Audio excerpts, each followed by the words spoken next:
il a vaincu la mort. Chante sauveur. Sauveur, il déplace les mondes. Mon Dieu sauve avec puissance. Il sauve avec puissance. Pour toujours. Pour toujours, créateur du salut. Jésus a vaincu la mort. Il a vaincu la mort. Est-ce que Ceux qui n'ont pas de Bible, ils peuvent ouvrir leur cœur.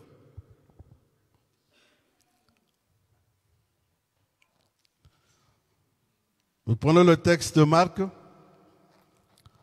chapitre 10. Non, chapitre 5, pardon.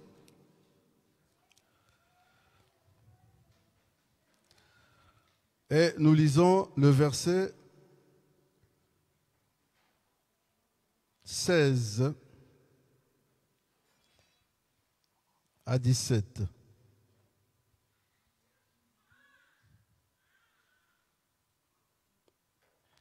Oui.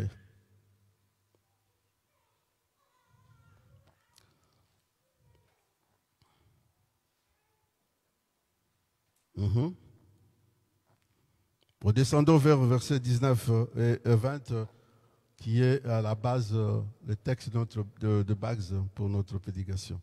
Donc je vais lire le 19 et le 20.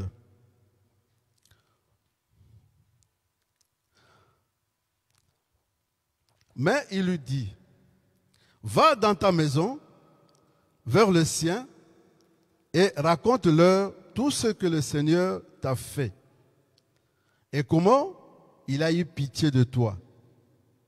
Il s'en alla et s'est mis à publier dans la Décapole tout ce que Jésus avait fait pour lui. Et tous furent dans l'étonnement. Nous allons prier la parole. Seigneur Dieu, créateur des cieux, nous te bénissons ce matin pour cette inspiration. Père, je demande que tu nous apportes l'explication à ce texte biblique, Seigneur. Tu nous ouvres, Seigneur, le cœur pour pouvoir recevoir, Père, et voir la manifestation de ta puissance surnaturelle.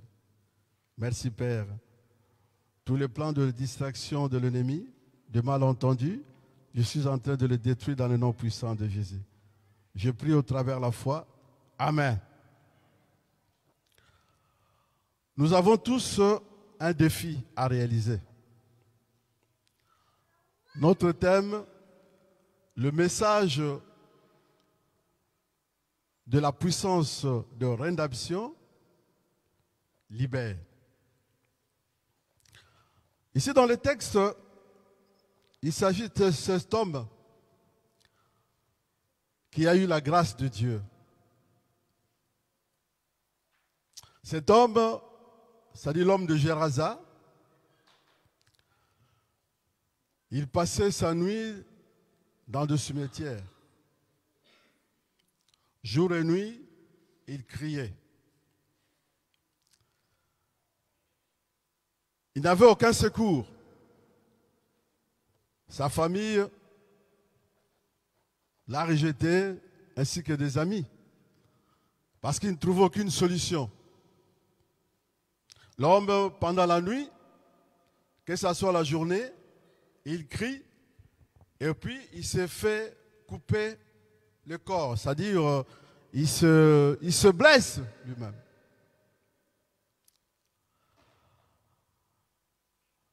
Alors tout le monde passait, voyait. Il y a des voisins qui connaissaient, parce que ceux qui habitaient tout autour du lieu où il passait la nuit, ils savent que là, il y a un homme qui a des problèmes de santé. L'homme était tourmenté par les esprits démoniaques. Vous savez, les esprits démoniaques, ou le diable dans la personne, ce n'est pas une personne à faire confiance. Le diable, comme il n'a rien fait, et que l'être humain ne lui appartient pas, parce que lui n'est pas le créateur, bien, donc il fait ce qu'il veut à la personne créée par le Seigneur. Mais le Dieu que nous servons a toujours compassion de nous. Même une fois que nous nous éloignons de lui, il fait toujours en sorte que nous revenons vers lui. Alors cet homme, comme je disais, n'avait aucun secours. Parce qu'il n'y avait aucune solution, ni pour sa famille, ni les amis qu'ils ont grandi ensemble, il n'y avait plus de solution. Alors cet homme a été chassé dans le village où il était. C'est la raison pour laquelle il s'est retrouvé dans le cimetière où il passait sa nuit. Il avait trouvé domicile. Jésus était de passage en tant que Dieu. C'était le moment que la puissance surnaturelle de Dieu se manifeste. Jésus a vu cet homme qui criait. Il savait. Là, il y a quelqu'un qui est là. Il y a une personne que je criais est en train de souffrir. Il est sous l'oppression démoniaque. Donc il était sous l'emprise du diable. Quand Jésus s'est approché, l'homme l'a vu. L'homme vient rapidement vers Jésus. Il lui dit, qu'est-ce qu'il y a-t-il entre toi et moi? Mais ce n'était pas l'homme qui parlait, mais c'était ces démons, ou le démon qui avait trouvé domicile chez lui, qui parlait. Alors Jésus, il a ôté le ton en disant, sors de cet homme, tais-toi. Et subitement, il y a eu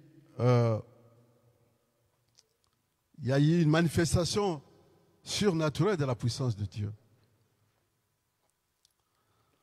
Tout ce qui sort de la bouche de Dieu est puissante. C'est le message de la puissance de la rédemption. La rédemption, c'est un message qui transforme, qui change. La rédemption, c'est Dieu lui-même. Dieu, il est notre rédempteur. Ça fait partie du plan de Dieu pour chaque enfant de Dieu. Sans exception. Que tu l'aimes ou tu ne l'aimes pas, tu es dans le plan là. Jésus est venu pour accomplir le plan de Dieu. Alléluia. L'homme, une fois qu'il a été libre, il a demandé à Jésus, Seigneur, permets-moi de t'accompagner ou d'aller avec toi. Mais Jésus ne l'a pas permis. Qu'est-ce que Jésus lui a répondu? Va dans ta maison, vers les siens, et raconte-leur tout ce que le Seigneur t'a fait et comment il a eu pitié de toi. Jésus lui dit, mais pourtant je te dis, va auprès des siens, de ta famille, de tes amis ou de tes proches. Va leur dire tout ce que le Seigneur t'a fait. Tout ce que Jésus fait dans notre vie, que ce soit petit ou grande, nous devons le témoigner. C'est-à-dire, chacun de nous a un défi à réaliser. Vous savez que Jésus avait dit à ses disciples, Actes des Apôtres, chapitre 1er, verset 8, vous serez mes témoins dans la Samarie, à Jérusalem, partout. Je vous défie, vous serez mes témoins. Nous sommes des témoins de Christ. Nous devons témoigner. Témoigner ce que Dieu a fait dans notre vie. Même si pas aujourd'hui, même ce qu'il a fait hier, ou ça fait des années, nous devons témoigner. Témoigner fait partie de ce message de la puissance de la rédemption.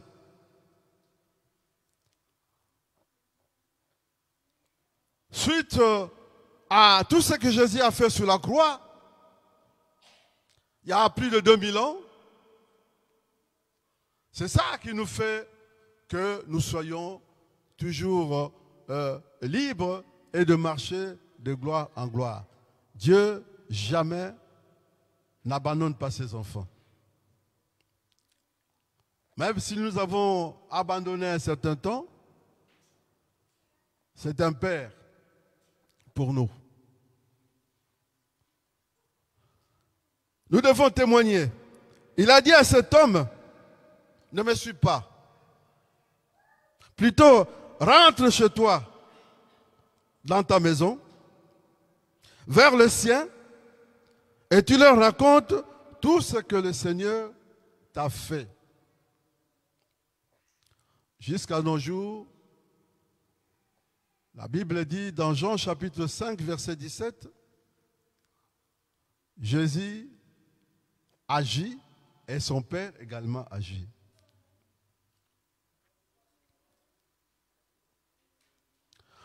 Si nous professons la parole de Dieu, si nous évangélisons la parole de Dieu, c'est là où se produisent la manifestation de la puissance surnaturelle de Dieu. Mais si nous ne parlons pas de Jésus, nous ne parlons pas de l'Évangile, nous ne pouvons pas voir aucune manifestation de Dieu. Jésus lui a dit, allez. Et dans le verset 20, il s'en alla et s'est mis à publier dans la Décapole tout ce que Jésus a fait pour lui. Et tous furent dans l'étonnement. Il est parti. La Décapole, les 10 villes. Il a publié, c'est-à-dire l'a témoigné. Il a dit tout ce que Jésus a fait pour lui. C'était par la puissance de Dieu. Ça veut dire que Dieu était avec Jésus-Christ. Comme aujourd'hui aussi, Dieu est avec nous. Dieu est avec toi. Dieu a besoin de toi pour parler de lui à son peuple, ce peuple qui est dérouté, qui est perdu. Alléluia. Nous sommes des témoins. Les témoins de l'Évangile. Dieu nous a appelés pour que nous puissions parler de l'Évangile, annoncer de l'Évangile. Hein? Quand on témoigne à un proche, on fait sortir ce que Christ a opéré. On est en train d'annoncer l'évangile. Parce que notre évangile, c'est le miracle. S'il n'y a pas de miracle, ce n'est pas l'évangile. Le miracle de Jésus était accompagné ou suivi par des signes de miracle. Parce que s'il n'y a pas de miracle, les gens ne vont plus croire. Aujourd'hui, tout le monde veut voir la manifestation de la puissance de Dieu. Oui, nous sommes venus vers lui pour voir ce Jésus-Christ. Pour voir la manifestation de surnaturel de Dieu, c'est manifester. Mais nous sommes dans l'obligation d'ouvrir nos bouches. Vous savez que témoigner, ça ne coûte pas beaucoup. Hein?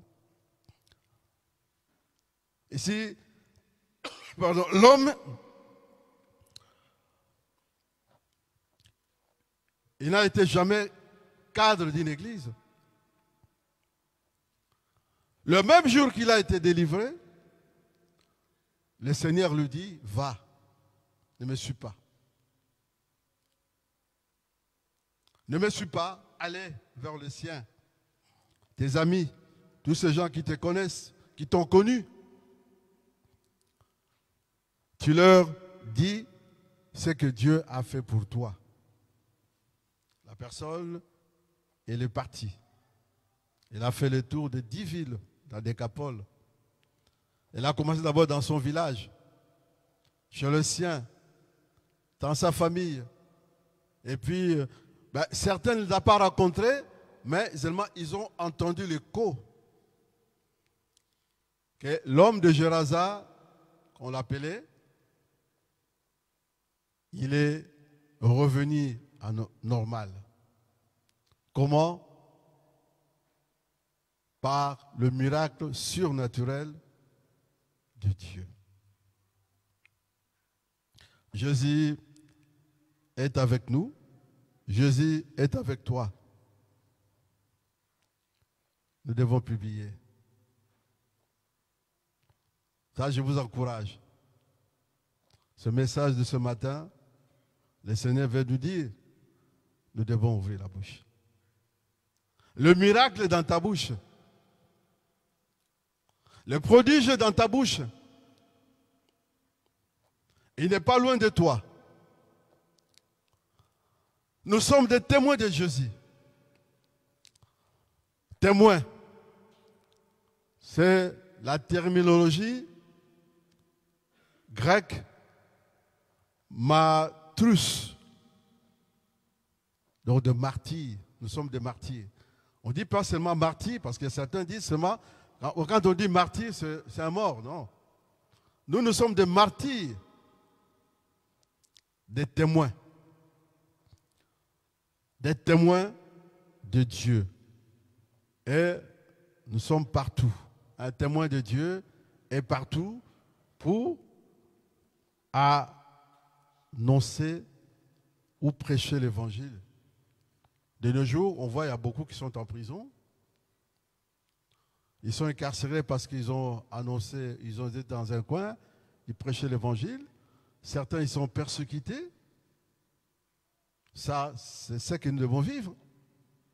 Mais il y a une fois, c'est la volonté de Dieu qui est accomplie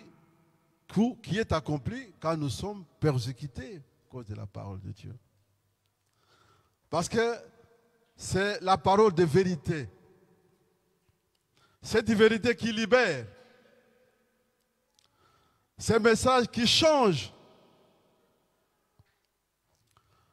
Et nous ne devons pas avoir peur. Ou la honte. Jésus a dit dans Marc chapitre 9, Celui qui aura honte de moi, moi aussi, j'aurai honte de lui auprès de mon Père. Quand nous venons vers Jésus ou à Dieu demander quelque chose, il nous renvoie à Jésus. Jésus dit non, mais moi non plus aussi, je ne peux pas. Lui aussi aura honte de pouvoir nous témoigner ou nous dire son Père. Nous devons ouvrir la bouche. Ouvre seulement la bouche. Le Seigneur va faire sortir ce qu'il y a dans ton cœur. Et ce qui va sortir dans ta bouche, c'est une parole de bénédiction. Ça va bénir ton voisin, ça va bénir ta famille, ça va bénir tes amis. L'homme est parti. Elle a annoncé, elle a publié. Il y a certains même ne sont pas venus, ne l'ont pas rencontré, seulement ils ont entendu le témoignage sur l'homme de Rezeraza. Les témoignages s'étaient éparpillés un peu partout. Si Dieu fait quelque chose dans ta vie, il faut témoigner. Il faut témoigner. Témoigner à tes proches. Témoigner à la famille. Donc, on trouve des témoins de Dieu qui nous sommes, certains, qui sont en prison. Mais c'est ça que je dis que nous ne pouvons pas avoir peur. Peur d'annoncer cet évangile. Peur de témoigner Jésus-Christ. Plus que nous témoignons le Seigneur, plus qu'aussi il fera de nous des choses que nous ne nous y attendons pas. J'ai vu des gens qui ont témoigné la grandeur de Dieu. À chaque fois, ils témoignaient la grandeur de Dieu, même des petites choses. Et comment Dieu les a fait évoluer. Dieu les a bénis encore. Dieu nous fait confiance. Dieu te fait confiance. Il était avec Jésus. Quand il faisait son ministère, partout où Jésus était, il était avec lui. Et le Seigneur dit, je suis avec vous jusqu'à la fin du monde. C'est-à-dire, je vous accompagne. Ça, c'est une assurance de Dieu. Partout où nous sommes, partout il y a ces témoins qui témoignent. Lui, il est là, il accompagne. Et il y a le surnaturel, la manifestation de miracles, le surnaturel, doivent accompagner sa parole. Alléluia. Donc nous sommes des témoins. Jésus dit, vous êtes mes témoins. Commencez à témoigner.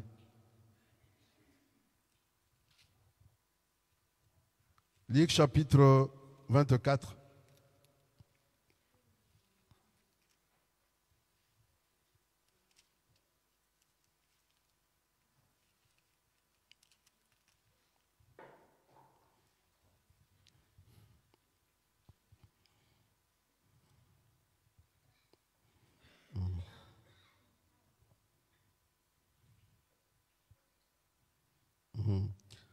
Verset 48.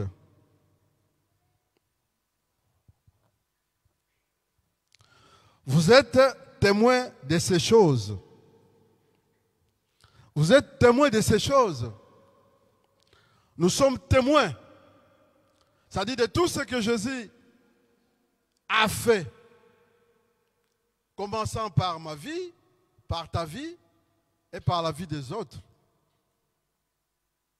Parce que chaque fois, à chaque instant, nous recevons des témoignages des gens. Les gens parlent de ce que Jésus a fait pour eux. Les supplices qu'ils ont vues dans leur vie. Ils ont trouvé d'emploi. Il y a quelque chose qui s'est passé dans leur foyer. Voilà. N'attendons pas pour témoigner Dieu. Il faut que de grands miracles viendront. Mais d'abord, commençons par des petits miracles que le Seigneur fait pour nous. Déjà le matin, Dieu te rend un souffle de vie. Tu es fortifié par le Seigneur. Dieu t'a gardé. Commencez par ces choses-là. Jésus dit, vous êtes témoin de ces choses. C'est ce qu'a dit à l'homme de Gérasa. Tu es le témoin, toi-même. Il faut dire, raconter ce que Jésus a fait pour toi, pour les autres. Que les autres aussi connaissent qu'il y a un rédempteur. Il y a une solution qui viendra quelque part. Ce que nous avons connu, ou la personne que nous avons acceptée, il y a beaucoup qui ne le connaissent pas encore. Et il y a beaucoup qui ne le croient pas encore. Parce qu'il n'y a personne qui leur montre. S'il n'y a personne qui leur montre, qui leur dise que voilà ta situation, il y a une personne au nom de Jésus qui peut apporter une solution. Mais comme on ne l'a pas dit, aussi il ne sait pas. L'homme se met dans des doutes. Quand nous publions l'évangile, la parole de Dieu ou nos témoignages, n'ayons pas de doutes. Est-ce que si je dis ça, la personne va croire? Si je fais comme ça, est-ce qu'il y a une manifestation qui va se faire? Est-ce que je vais voir le surnaturel de Dieu? Est-ce que Dieu va répondre? Il ne faut pas avoir de doutes. Accomplis seulement ce que Dieu te dit. Ce qui est dans la parole. Dieu est derrière sa parole. Dieu surveille sa parole. La parole de Dieu est puissante. La parole qui sortira dans ta bouche est puissante. Dieu va pouvoir accompagner sa parole. Parce que ce n'est pas toi qui dis, mais c'est Dieu qui dit. Jésus a dit à l'homme de Gérasa, je t'en supplie, ne me suis pas, va. Et cela a donné foi à l'homme de Gérasa. Et puis il a dit, oui, Dieu m'a dit que je vais. Et je commence à publier. Et il est parti et commence à publier. Et il y a eu pas mal de repentance. Des gens qui n'avaient pas confiance en Dieu ou en Jésus. Finalement, ils ont dit, c'est une personne de confiance. Dieu est fidèle. Il est là pour nous. Nous sommes là pour pouvoir le servir. Lorsque nous proclamons l'évangile ou la parole de Dieu, c'est là où il y a une démonstration. Il y a une démonstration de la puissance de Dieu. Alléluia. Vous savez que Jésus, il avait tous les dons. Dieu lui avait donné tous les dons. Il avait le don de donner, de prophétiser. Il avait aussi ses dons d'hospitalité. Et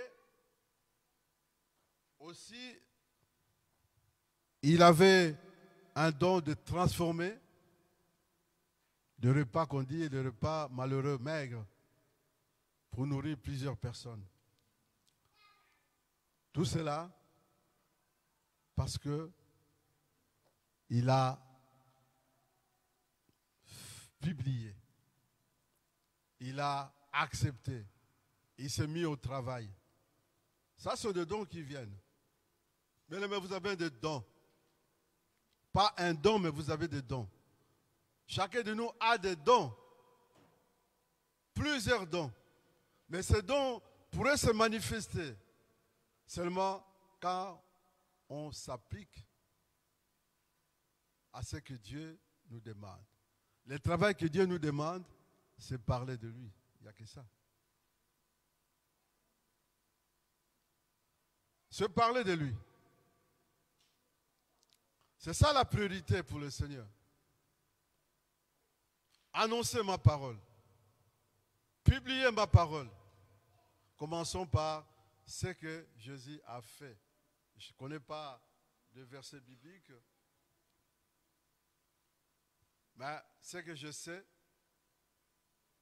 ce que Jésus a fait pour moi, c'est ça que je vais témoigner. Parce que il y a quelque chose qui s'est réalisé en moi. Il y a eu un changement dans ma vie. Donc c'est là où nous devons remercier le Seigneur. Le travail que le Seigneur nous demande, c'est juste parler. Le reste, c'est à lui de voir. Il ne faut pas choisir, non, mais celui-là, non, je ne pense pas, celui-là, il boit, il fume, il a une mauvaise langue. Non. C'est Dieu qui change. Jésus est venu pour les pécheurs. Nous qui sommes des pécheurs. Il est monté sur la croix pour apporter nos souffrances, nos péchés, nos souillures. Il n'a pas choisi, non, je vais monter sur la croix pour ces groupes-là seulement qui obéissent. Non, tous. Dieu change. Je vis des gens qui étaient rejetés. D'abord, on commence par l'exemple de cet homme de Gérasa qui était rejeté par les siens, par ses amis. Personne ne faisait confiance en lui, non. Il disait c'est un fou, c'est un homme perdu, fini pour lui. Sa famille même n'avait aucun espoir. Aucun espoir ils avaient. Mais Dieu l'a changé. Bien-aimé, ne méprisez pas ton prochain. L'homme de Gérasa, il est devenu maintenant le grand prédicateur. Et par la puissance de Dieu, il a conquis toute la région où il habitait, dans son village et aux alentours. Nous avons aussi le cas de la femme de la Samarie, la femme samaritaine. Lui qui avait rencontré Christ, Jésus savait. Il était temps pour lui que je puisse publier la grandeur de Dieu dans la Samarie. Il est allé, il a rencontré la femme samaritaine. Et la femme samaritaine a reçu, elle est partie. On dit, elle s'est installée dans le centre-ville. Elle commençait à publier. Il dit, j'ai rencontré le Seigneur, le Christ. C'est lui le Messie que j'ai rencontré. Alors les gens commençaient à venir écouter. Ils ont dit, maintenant, montre-nous où se trouve ce Christ. Et toute la Samarie a reçu la parole qui délivre.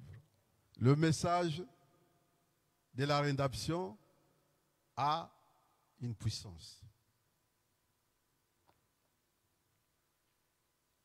Vous en avez ce message. Et qu'est-ce qu'on fait de ce message? Le message de la rédemption, c'est la présence de Dieu. Nous devons publier. Mettons seulement Christ en premier. En second. En troisième. Pas une autre personne. Alors je vais mettre d'abord un tel. Non. Mettez seulement Christ en premier. La parole, la puissance lui appartient. C'est lui qui va faire l'affaire. Ne doutez pas. N'ayez pas peur. Proclame Christ. Nous sommes complets. Toi, tu es complet. Tu as tous les dons. Tous les dons, tu as tous les dons. Applique-toi. Dis en toi-même que non, oui, Seigneur m'a donné des dons. J'ai des dons. Partout, nous allons y prêcher la parole de Dieu. Parce que Jésus a dit à ses disciples, jusqu'aux extrémités de la terre. Mais c'est lui qui fait le travail. Ce n'est pas nous. Partout nous allons. Parce qu'il dit que là où il y a mon serviteur, là où je suis. Bon, si tu as peur, tu n'arriveras pas à prêcher la parole, à parler de la bonté de Dieu. C'est la bonté de Dieu qu'il fallait parler. Non, Dieu, il est bon. Regarde ce qu'il a fait. Regarde ce qu'il va faire. Regarde ce qu'il a fait à un tel.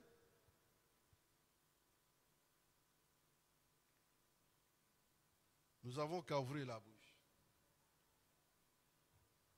Dieu a besoin de nous.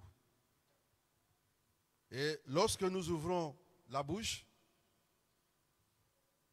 nous montrons la présence de Dieu. J'avais dit que les gens, comment ils peuvent croire si on leur dit rien? Si tu leur dis rien, comment ils peuvent croire que Dieu, c'est un Dieu de miracles, il fait des miracles, que Dieu transforme? Si moi je ne dis rien, si toi tu ne dis rien, d'abord l'exemple va venir de toi-même ou de moi. C'est que Dieu a fait pour moi. Même si ça date des années, aujourd'hui ce que nous parlons, ce sont des faits qui sont passés il y a plus de 2000 ans, mais qui continuent. La Bible dit dans Hébreux chapitre 13 verset 8, Jésus-Christ est le même hier, aujourd'hui et éternellement. Alléluia. Ce qu'il a fait hier, c'est ça qu'il continue à faire aujourd'hui. Nous sommes complets. Nous avons tout ce qu'il faut. Hein? Ne laissons pas notre sécurité au diable. Nous avons tout ce qu'il faut. Dieu nous a donné et on est capable pour de miracles, mais au travers le Seigneur. Quand nous confessons sa parole, quand nous publions sa parole, la parole est précédée par de miracles. Nous allons terminer par ce verset. Prenons le Matthieu chapitre 28.